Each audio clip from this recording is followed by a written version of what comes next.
ए जी सुनी कही के बोलावे लोटा साचो बड़ नीक लागेला साचो बड़ नीक लागेला हमर सैया भोजपुरिया बड़ी नीक लागेला पियखिया लागल बाटे डगरिया पिया पर दिसिया है तोहरा बिना का जी के करबी हम तनकी जहर के इंतजाम कईदा।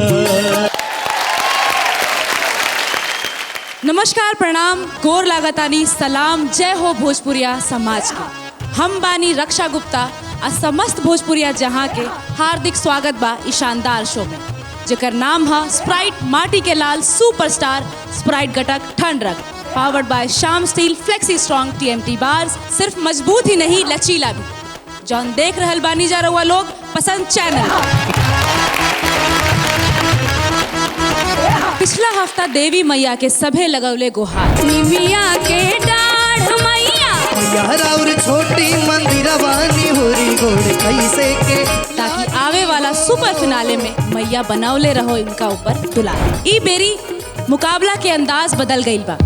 जजिस के मार्किंग बहुत कड़ा होखे वाला बा, काहे कि अगला हफ्ता ही होखे वाला बा ई शानदार मंच पर सुपर फिनाले, जहां मिल जाई माटी के लाल मंच के सुपरस्टार। तो आज के एपिसोड के विषय बा प्यार के रंग हजार, जहां हमने देखल जाई प्यार के अलग अलग रंग पर आधारित परफॉर्मेंस। तो चली बिना कोनो देरी के बुला लिहल जाओ नायाब 9 से आज परफॉर्म करे वाला 5 कंटेस्टेंट लोग के।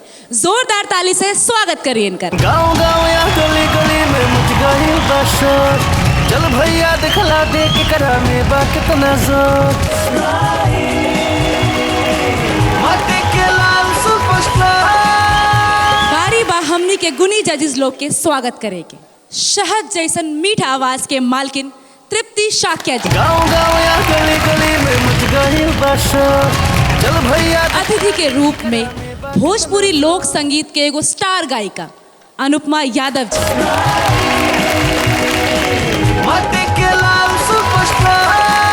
आज तक हमनी के स्पेशल गेस्ट के स्वागत कई जा, लेकिन आज स्वागत कईल जाओ स्पेशल जज के। आ रहे हैं भोजपुरी लोकगीत के अनमोल मोती गोपाल राय जी। जोरदार ताली से स्वागत करिए उनका।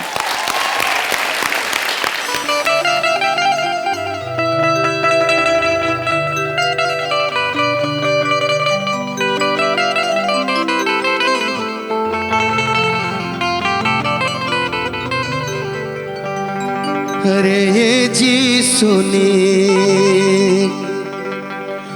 ए जी सोनी। देखिए हमने के भोजपुरी अंचल में मेहरारू अपना मर्द के नाव नाई धरन सा।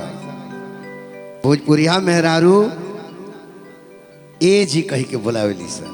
तब मर्दा कहता कि जब कहेलू ना तो का बताई कैसन होता होला, हमरा बड़ी नीक लागेला।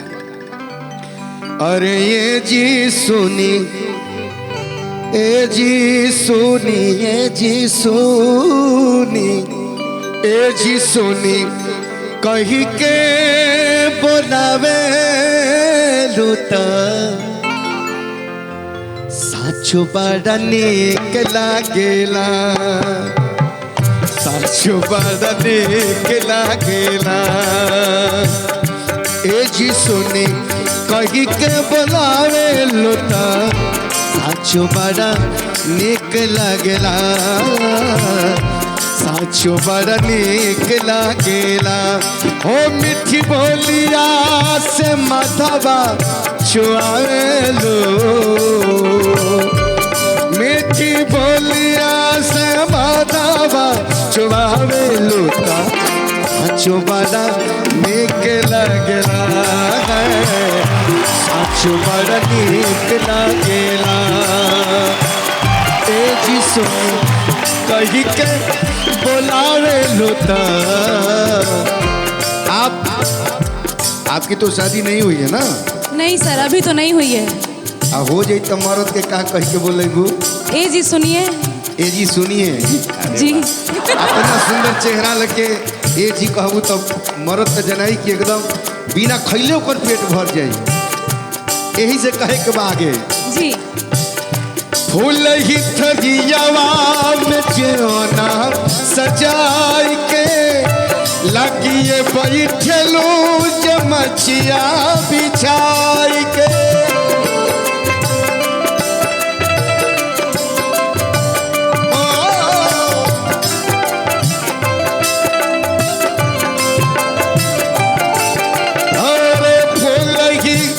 हरियावा में जेवना जेवना मतलब खाना सजाई के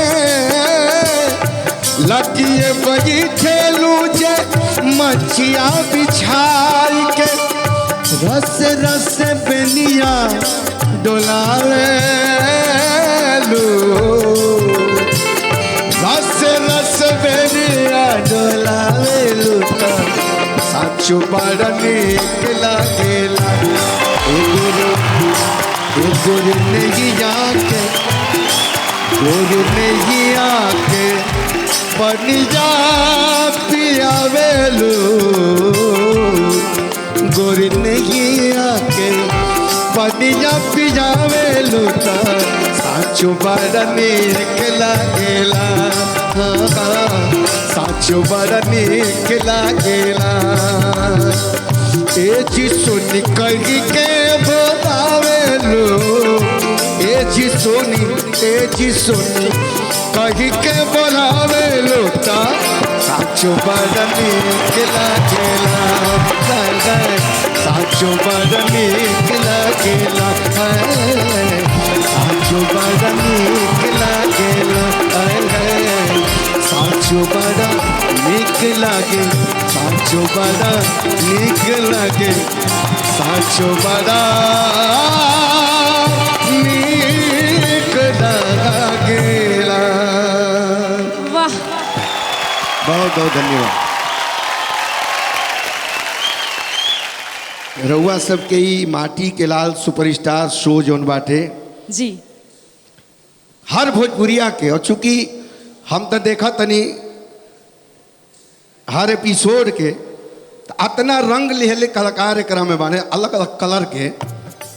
हिंदी भाषी भी सुनत है, भोजपुरी भाषी भी सुनत है जी सर। ऐसे बहुत बहुत धन्यवाद है तनी आपके मंच के कि हमके याद कल गई। मोहन राठौर भी नहीं थे और ये भूमिका भी आज हमरा निभावे के बाटे। बहुत बहुत स्वागत हम करतानी रउआ के। हमरा बहुत खुशी बानी कि आप एजा आके हमरा साथे। जी जी धन्यवाद, बहुत बहुत बढ़िया। और अनुपमा युवा गायकी के दौर में बड़ी इनकर डिमांड बाटे भोजपुरी अंचल में। मतलब ये कहीं कि आज के युवा कलाकारों में अनुपमा नंबर 1 पर जाता है। से नंबर देवे शुरू कर देता नहीं। तो बहुत बहुत स्वागत और बहुत अच्छा लागल कि आज अनुपमा भी हमारा संग रही। मोहन सर जो आपको जिम्मेदारी दे के गए हैं, मैं आपसे आग्रह करूंगी कि प्लीज़ उसे पूरा करने के लिए अपना स्थान ग्रहण कीजिए। जी धन्यवाद। Thank you so much sir, thank you.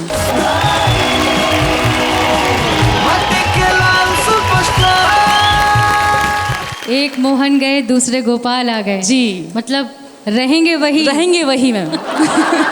तो चली बुला लिहल जाओ आज के पहला कंटेस्टेंट के, जे बाड़े कटारी पटना के रहे वाला अभिनव कुमार के, जे सुनई है प्यार के पैगाम के आपन अंदाज में। उनके हम इतना ही कहब, कंपटीशन के जब गर्मी बढ़े तो यह मंत्र याद रख, स्प्राइट घटक ठंड रख। जोरदार ताली से स्वागत करिए अभिनव कुमार जी का।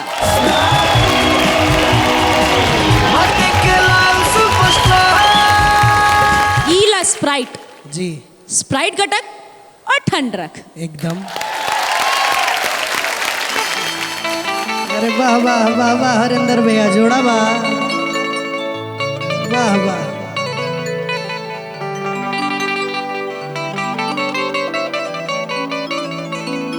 गांव में सखी अपना सखी से राजा जी के बड़ाई करतड़ी। ए सखी अरे बड़ी बड़ी अरे मुछिया बनी अरे माथ पर डगरिया अरे बड़ा नीक लागेला। आजा मिजाज में अरे बड़ी बड़ी मुछिया बानी माथ पर पगड़िया बड़ा नीक लागेला। बड़ी बड़ी मुछिया बानी माथ पर पगड़िया बड़ा नीक लागेला। बड़ा नीक लागेला हमर सैया भोजपुरिया बड़ा नीक लागेला। हमर सैया भोजपुरिया बड़ी नीक लागेला। बड़ी बड़ी मुछिया बानी माथ पर पगड़िया बड़ी नीक लागेला। बड़ी बड़ी मुछिया बानी माथ पर पगड़िया बड़ी नीक लागेला।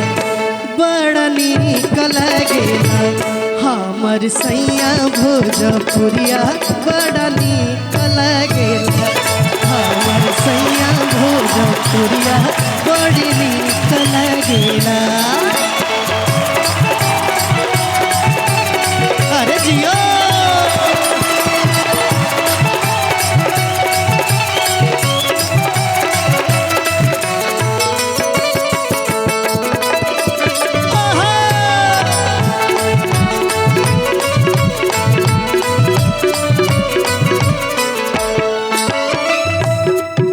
ऐसने खाटी मरद धोती कुर्ता में पहिरे कुर्ता या धोती फेटा बान के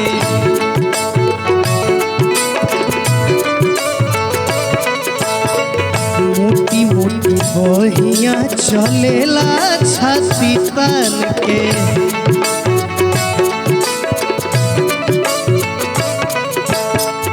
पहिरे कुर्ता या धोती फेटा बान के मोटी मोटी बहिया चलेला छाती तान। माथावा उठैले धैले कान्ही पलौरिया बड़ी नीक लागेला। माथावा उठैले धैले कान्ही पलौरिया बड़ा नीक लागेला। बड़ी नीक लागेला हमर सैया भोजपुरिया बड़ा नीक लागेला। हमर सैया भोजपुरिया बड़ी नीक लागेला।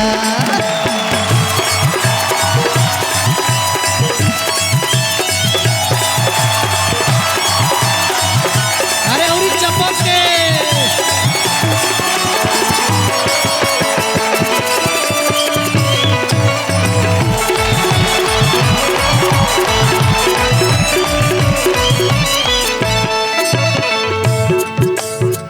देहिया के कोढ़ हवन दम खमक के पूरा।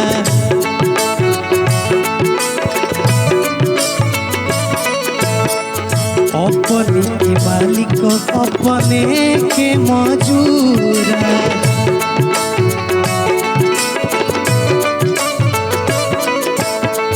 देहिया के कोढ़ हवन दम खमक के पूरा। अपने के मालिक अपने के मजूरा। बड़ा नीक लागे उनकर रंगवा सबरिया बड़ा नीक लागेला। बड़ी नीक लागे उनकर रंगवा सबरिया बड़ी नीक लागे। अरे पानी गरा लागे उनकर अरे रंगावा सबरिया अरे बड़ी नीक लागेला। अरे हमर सैया भोजपुरिया बड़ा नीक लागेला। हमर सैया भोजपुरिया बड़ी नीक लागेला। हमर सैया भोजपुरिया बड़ी नीक लागेला। हमर सैया भोजपुरिया बड़ी नीक लागेला। हमर सैया भोजपुरिया बड़ी नीक लागेला हमर सैया भोजपुरिया बड़ी हर नीक लागेला हो।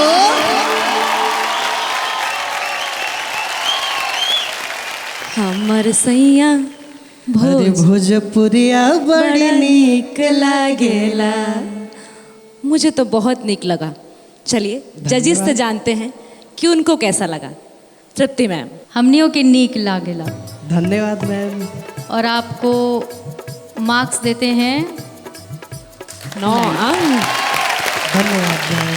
खाटी माटी के लाल पगड़ी बांध के धोती कुर्ता में बड़ी नीक लागत रहा। पहले तक अच्छी प्रस्तुति तहार भइल है, बहुत नीक लागल है। तनकी से सुर और ऊपर चाहत रहा तो तनी अंतरवा और नीक से कहे रहे। कुल मिला के बड़ी नीक बा। बाकी रहल नंबर के बाद तो नंबर भी नीक बा। 8 अंक।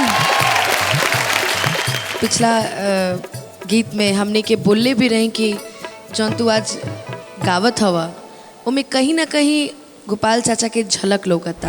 बॉडी एक्सप्रेशन मतलब एक्टिविटीज सब चीज़ गोपाल चाचा वाला आ रहा था। जब ये एपिसोड अगर गोपाल भैया देख लेस तो उनका अपन ए उम्र का पूरा याद आए।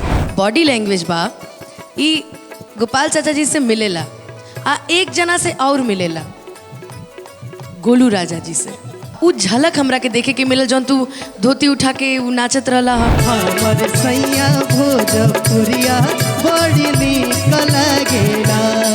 और कटारी का नाम रोशन करो, एकदम माटी के लाल सुपरस्टार में एकदम छा जाओ। अभिनव जी आपको मिले हैं 17 नंबर। जी अब अपना स्थान ग्रहण कीजिए। धन्यवाद।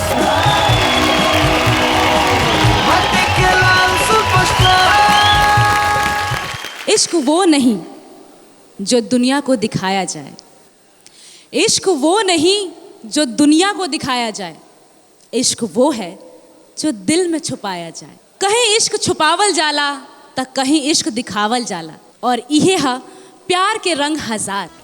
हमने के परफॉर्मेंस के माध्यम से देख रहल बानी जा प्यार के रंग हजार, जहाँ कबो बा आपन माशूक से मिलन त कबो बा मुद्दतों के इंतजार। वक्त हो गईल बा कि हम अब बुलाई अगला कंटेस्टेंट के ई मंच पर, जे बाड़ी जौनपुर उत्तर प्रदेश से पारुल नंदा जी। इनके हम देव एगो सलाह, चाहे प्यार होखे या होखे परफॉर्मेंस, हरदम सब्र रख, स्प्राइट गटक ठंड रख। जोरदार ताली से स्वागत करिए पारुल नंदा जी का।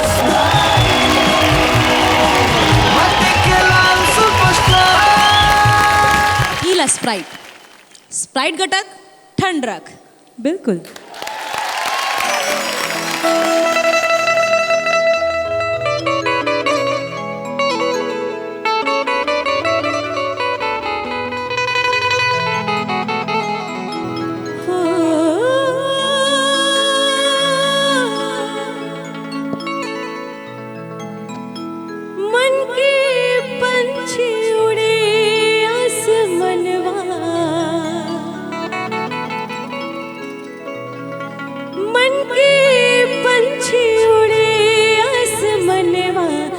बोले जिया पिया पिया हो, मन के पंछी उड़े आसमनवा कि बोले जिया पिया पिया हो।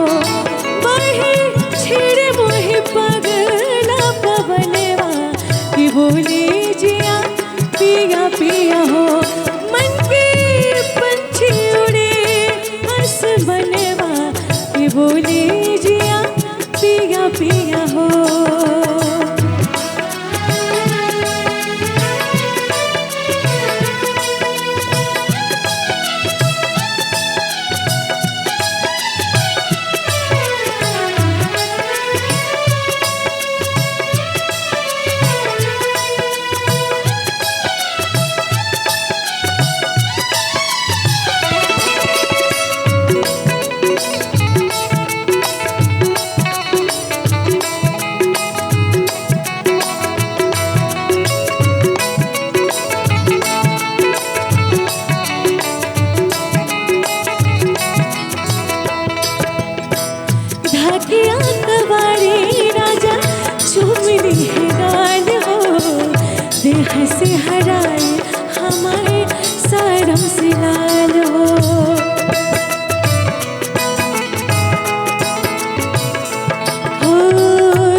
हराइल हमर शरम से डाल हो जिंदगी बिताएब हम तोहरे के साथ हो धूल माटी देहिया के अचरा से जरब हो सुख दुख बांटब हम प्यार में रही हाथ सजन के हाथ में हो पूरा हो जाए मन के ई मिलनवा पूरा हो जाए मन के ई मिलनवा कि भूली जिया पिया पिया हो मन के पंछी उड़े आसमनवा कि भूली जिया पिया पिया हो।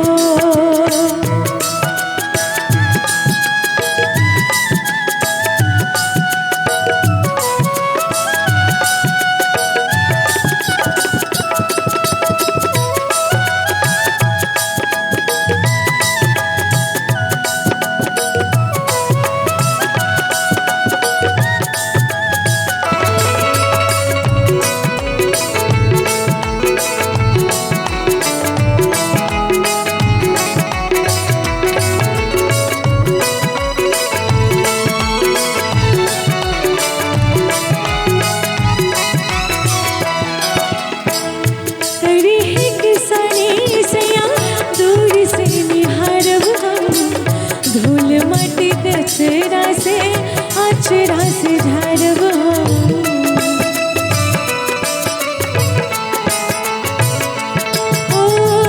करी है किसानी सैया दूर से निहारब हम धूल मटी अचरा के अचरा से झाड़ब हम जिंदगी बिताएब हम जिंदगी बिताएब हम कचरा में तोहरा के बहिया में धरब हम सुख दुख बांटब हम प्यार में रही हाथ सजन के हाथ में हो पूरा हो जाए मन के ई मिलनवा पूरा हो जाए मन के ई मिलनवा कि भूली जिया पिया पिया हो मन के पंछी उड़े आसमनवा कि भूली जिया पिया पिया हो मन के पंछी उड़े आसमनवा कि भूली जिया पिया पिया हो कि भूली जिया पिया पिया हो कि भूली जिया पिया पिया हो।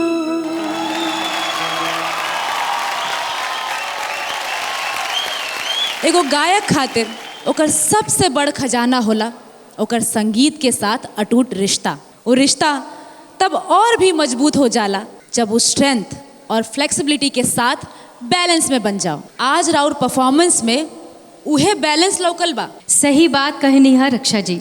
जी मैम। ई बैलेंस बिल्कुल वैसे बा जैसे Shyam flexi strong TMT bars.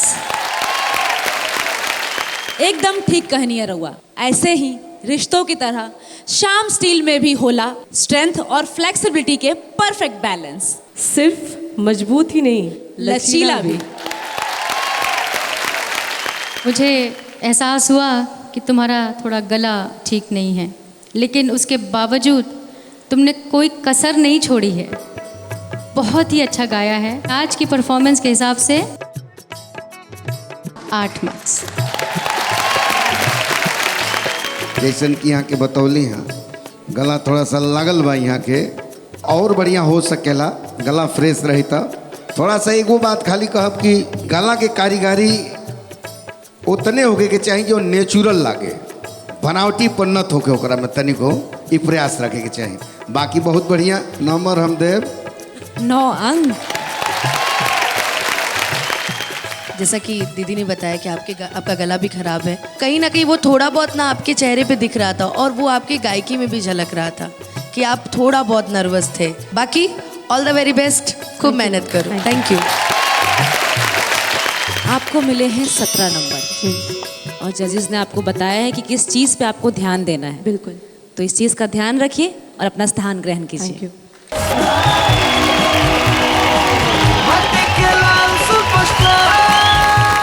Performance के सिलसिला के आगे बढ़ाल जाओ और बुला लिहल जाओ आज के तीसरा कंटेस्टेंट के, जे बाड़े पलिया बुजुर्ग से अनिल चौधरी जी। उनके बा इहे हिदायत, जब भी करा परफॉर्म तब मत रह टफ, स्प्राइट गटक ठंड रख।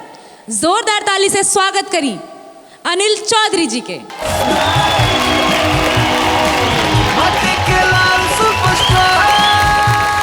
अनिल जी।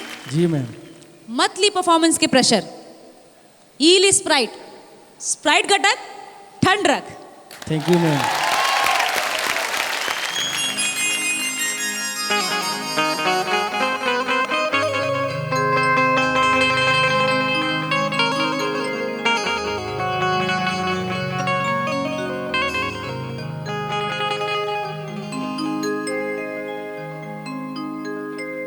दोष तोहार ना देव कौनो,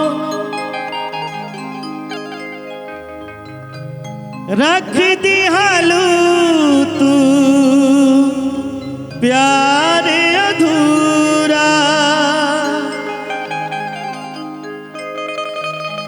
जानो तानी श्राप है प्यार के,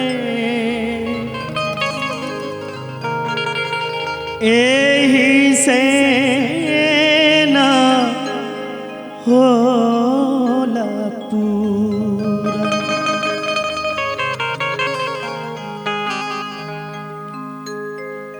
जाता रूता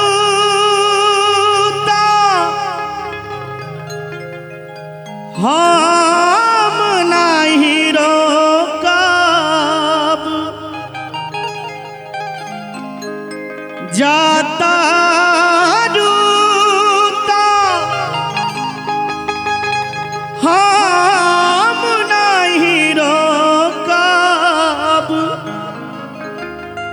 बाकिर तू एगो हमर काम कैदा, अरे तोहरा बिना का,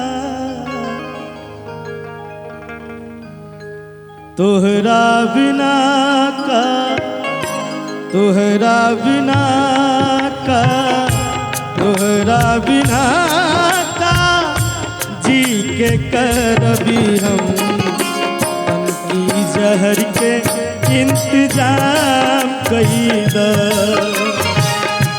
तोहरा बिना का जी के।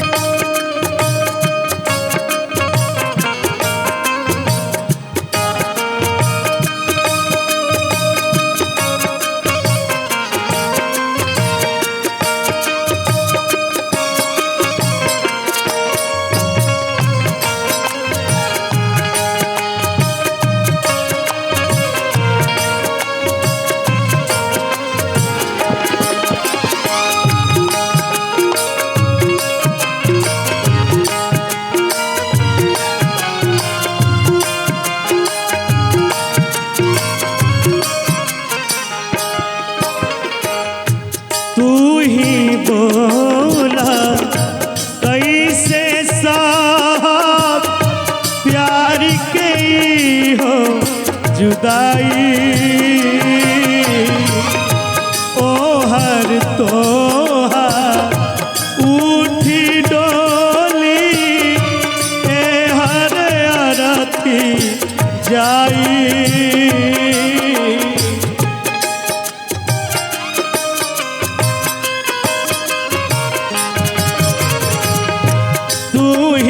बोला कैसे साहब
तुहरा बिना का जी के करबी हम, तुहरा बिना का जी के करबी हम, तनी जहर के इंतजाम कईदा। तुहरा बिना का जी के करबी हम, तनी जहर के इंतजाम कईदा, तनी जहर के इंतजाम कईदा, तनी जहर के इंतजाम कईदा।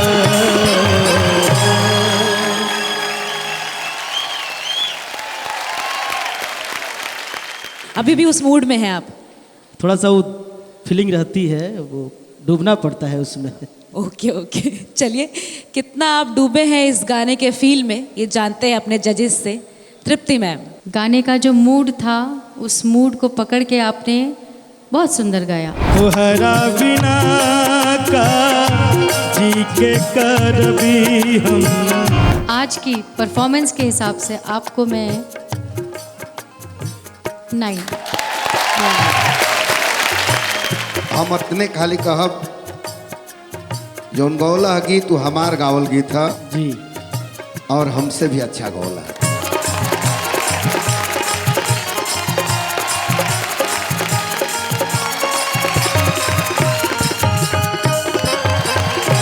क्या लेखनी है यार, तहरा बिना हम। एक लाइन के जाता रोता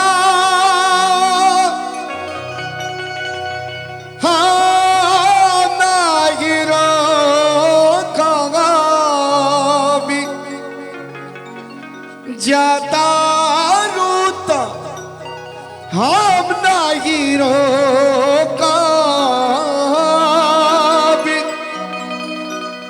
बाकिर तो दिया, बाकिर तो गो हमर काम कैदा। अरे तोहरा बिना का, तोहरा बिना का जी के करबी हम, इतनी जहर के इंतजाम कईदा। ये जो आवाज है ना, क्या बात। इस आवाज के हम ही नहीं पूरा भोजपुरिया श्रोता सभी इस आवाज के दीवाने हैं। धन्यवाद। अनिल जी आपको मिलते हैं 18 अंक, बहुत अच्छा नंबर है, जाके अपना स्थान ग्रहण कीजिए। Thank you.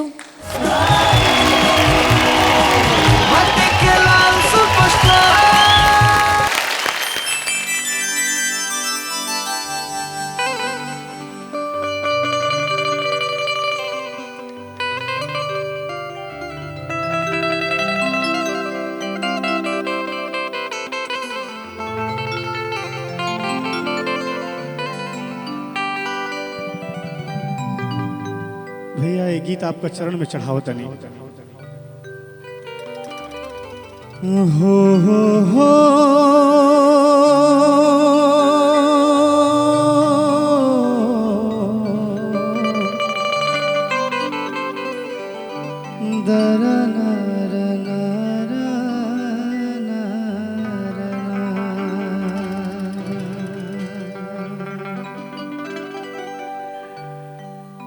भारी भारी खचिया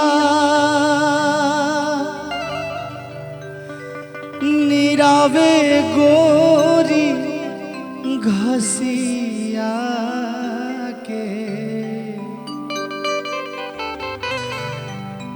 भारी भारी खचिया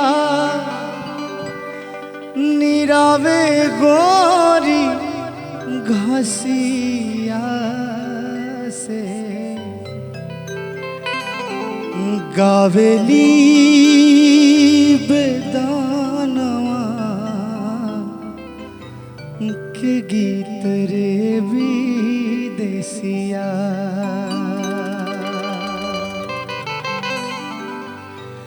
गावेली बेदानमा के गीत रे विदेशिया। आमावा के डारी डारी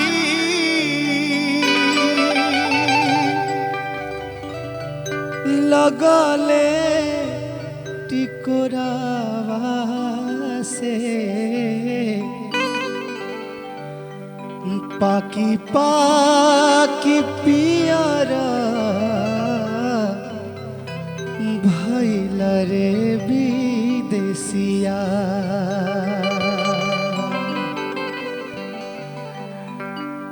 भेजले न पतिया न भेजले सनसिया से, भेजले न पतिया न भेजले सनसिया से। अइले नाही मनवा के मित्र विदेशिया। अइले नाही मनवा के मित्र विदेशिया।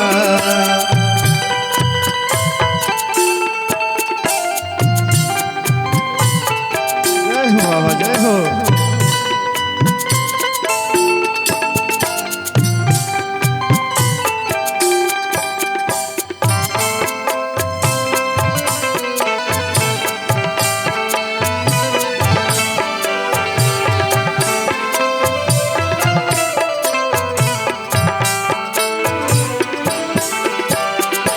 जैसे आज आई है पियारे परदेसवा से,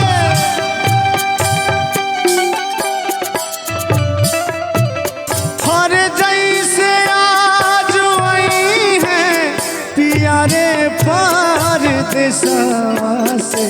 मनवा में उठेला हिलोर रे विदेशिया। मनवा में उठेला हिलोर रे विदेशिया। भरी भरी खचिया निरावे गोरी घसिया से। भरी भरी खचिया निरावे गोरी घसिया से। अइले नाही मनवा हरे गावेली बेदानवा के गीत रे विदेशिया। गावेली बेदानवा के गीत रे विदेशिया।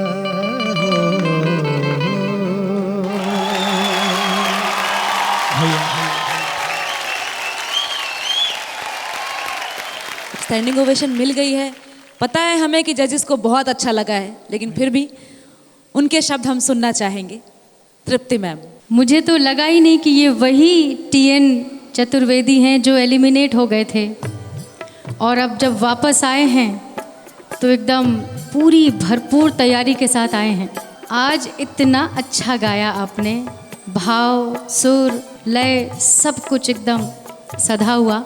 ऐसे ही मेहनत करते रहिए। आज आपको देती हूँ मैं 10 नंबर। जोन विदेशिया धुन के सिलेक्शन ताहर बाटे एक बड़ी प्रभाव बा। गावत सब अच्छा बा, लेकिन सिलेक्शन बड़ी माने रखेला। सिलेक्शन बहुत अच्छा ताहर रहल। हम ए बेरा पहला बेर खाटी माटी के गीत सुनली हैं आज एपिसोड में। बहुत बढ़िया। क्या बात। और नंबर 10 फुल मार्क्स। सर ने अच्छी बात कही है कि सिलेक्शन बहुत मायने रखता है किसी भी कंपटीशन में। तो आज तो आपने सभी का दिल जीत लिया और हमारा भी जीत लिया है। ऑल द वेरी बेस्ट। हर हर महादेव।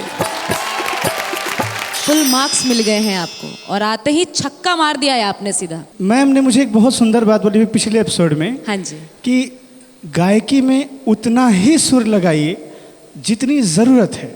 ये समझ मैम की देन है। मैं यहीं से हृदयवत प्रणाम करता हूँ मैम आपको कि ये ज्ञान आपने इस मंच से मुझे दिया, मैं कभी भूलूंगा नहीं इसको।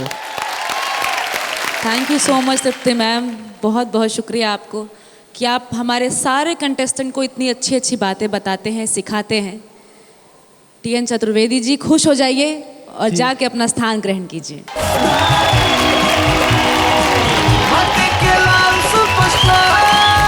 आज मंच पर अपन सुंदर परफॉर्मेंस से समा बांधे खातिर हम बुलावे जा रहल बानी चर्चित लोकगीत गायिका जोड़ी के करीना पांडे जी और सोविका पांडे जी के। जोरदार ताली से स्वागत करिए इनका।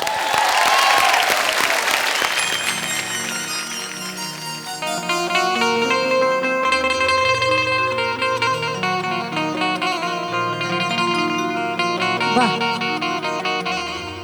ए हरेंद्र भैया, ई बतिया एगो मेहररुआ कहती अपना पियवा से कैसे कि राह चलीला तो टोकेला सोनार सैया जी, राह चलीला तो टोकेला सोनार सैया जी, काहे नथिया गढ़वला उधार सैया जी, काहे नथिया गढ़वला उधार सैया जी, राह चलिला तो टोकेला सोनार सैया जी।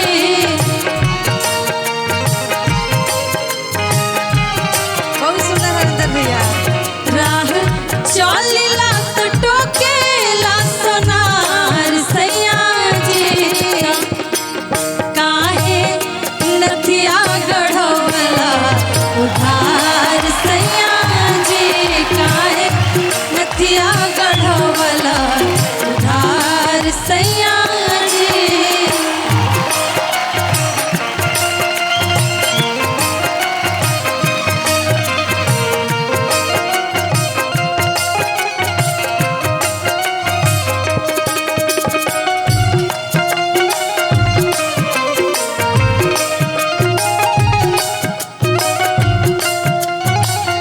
आगे का कहतिया आ कौना भाव से अपने पियवा से लड़ के कहतिया, कैसे कहतिया, चली धोके रहिया चाहे चली धोके गाली,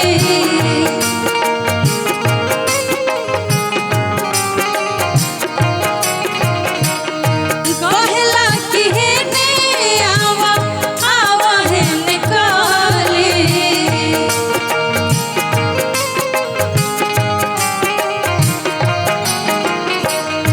चली धोके रहिया चाहे चली धोके गाली, कहला कि हेने आवा आवा हेने काली। और का जदी करत होई हमारा से प्यार सैया जी,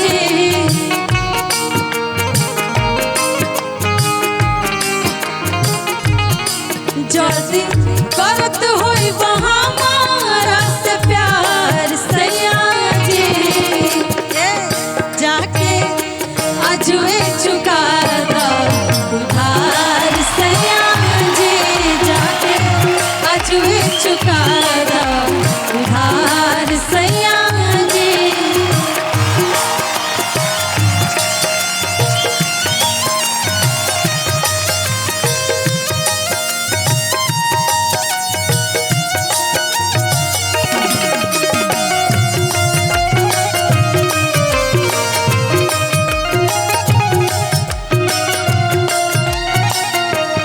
कैसे कहतिया कि ऐसा गहना गुड़िया हम पहन के का करब, जब हम पहन के बाहर जा ही नहीं सकत।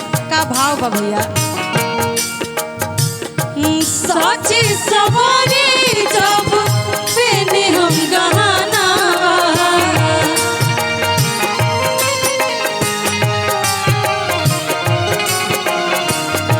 पर जाला फीका जब देला ओ रहना,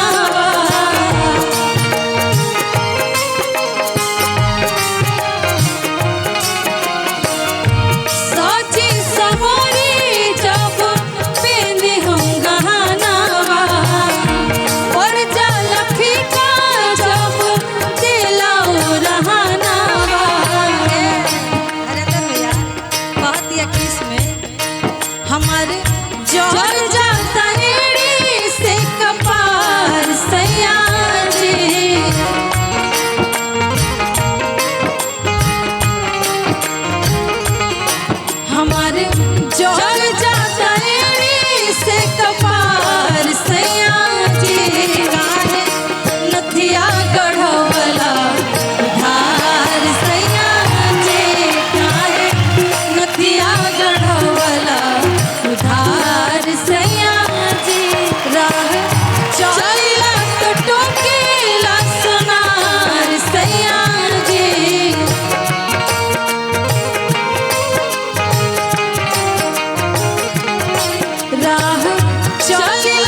अब बचल बा नायाब 9 से आज के एपिसोड के आखिरी कंटेस्टेंट के परफॉर्मेंस, जेकरा बाद पता चल जाई कि के होई उस सबसे कम स्कोर पावे वाला सूरवीर, जेकरा देवे के पड़ी अगला एपिसोड में अग्नि परीक्षा। तो चली बिना देरी के बुला लिहल जाओ बिहिया भोजपुर के रहे वाली रिया सिंह के। हम उनका देव इहे सुझाव कि जब बढ़े लागल कंपटीशन के पारा त करे खातिर अपना के कूल स्प्राइट घटक ठंड रख। जोरदार ताली से स्वागत करिए रिया सिंह जी का।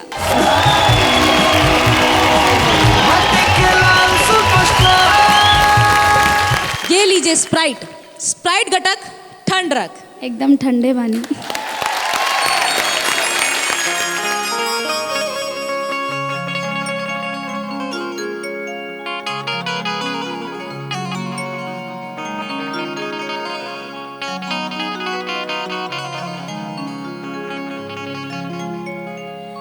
पिया पिया रटते पियर भइल दहिया,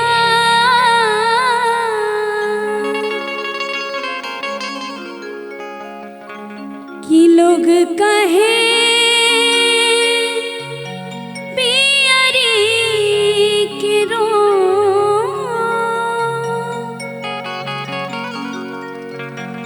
गौआ के लोगवा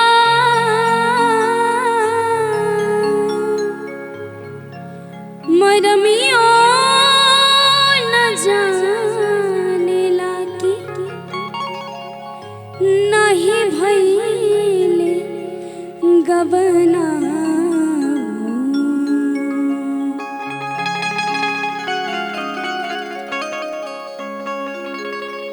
देसिया आई है ना हो रामा, विदेसिया आई है ना, देसिया आई है ना हो रामा, विदेसिया आई है ना, कि उचड़े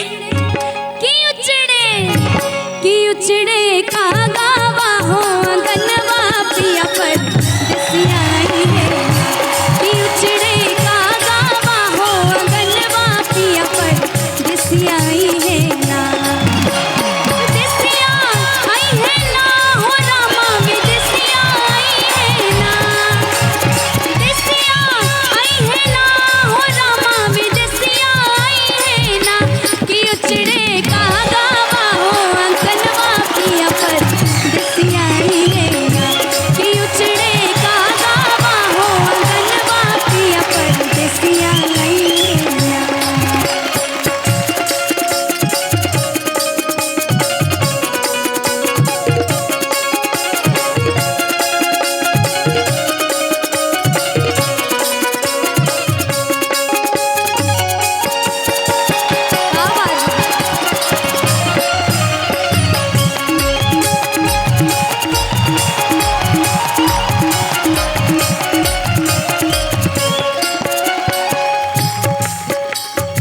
दाल चिड़ैया चहकन लागे मचमन लागे शोर, हो रामा हो मचमन लागे शोर, हो दाल चिड़ैया चहकन लागे मचमन लागे शोर, सुनी सुनी से जिया जिया राहुल से, सुनी सुनी से जिया जिया राहुल से, नाच गइल मन मोर, कि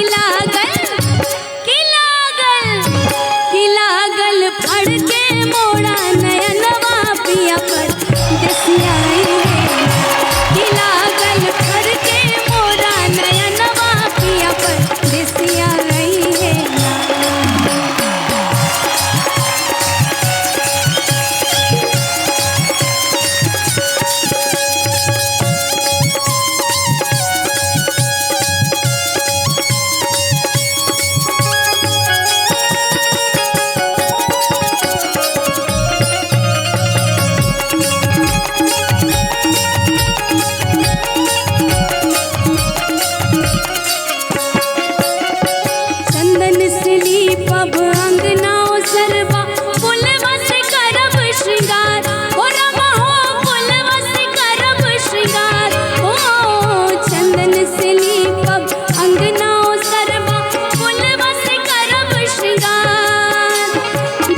जजेस तो जानते हैं कि उनको कैसी लगी ये परफॉर्मेंस। तृप्ति मैम, आज तुमने जो शुरुआत की ना, शुरुआत बहुत अच्छी थी। अंतरे में मुझे आपका मूड, मतलब जो गाने के साथ जो मूड होना चाहिए था वो मूड नहीं था। कि उचड़े कहाँ गावा हो अंकनवा पिया पर दिसिया ही है। भाव की इस गाने में थोड़ा कमी मुझे ऐसा सुनने में लगा। आपको मेरी तरफ से मैं 8 मार्क्स देती हूँ। सहमत बानी यहाँ के बात से कि जौन चिल्लाहट रहा या जौन भी गायकी के अंदाज रहा, कुछ थकान लागत रहा आवाज़ में। आवाज बैठ गई बा। हाँ, आवाज़ में थकान बटे। आवाज़ बैठला के बाद गावल जाला, तनी स्केल के ध्यान दे दिया जाला। ऐसे कि जा वो भावनात्मक खेला तो हो ही नहीं, जा जौन लौकी उहे मतलब होई 8। आज मुझे वो रिया नहीं दिखी जो मुझे पिछली बार वो रिया दिखी थी। आपकी जो आवाज़ है ना, आप एक वर्सेटाइल सिंगर हो, पता है। आप हिंदी भी बहुत अच्छा गाओगे, भोजपुरी भी आप अच्छा गा रहे हो, आप बहुत सुंदर कलाकार हो। जैसे गाते हो ना वैसे ही गाओ, डरना नहीं है। एकदम जहाँ रहना ना मजबूती के साथ खड़े रहना है, एकदम श्याम स्टील की तरह। जहाँ रहेंगे मजबूती से रहेंगे, है ना। तो all the very best. Thank you. आपको मिले हैं 16 अंक। ऑल द बेस्ट, जाके अपना स्थान ग्रहण कीजिए। Thank you.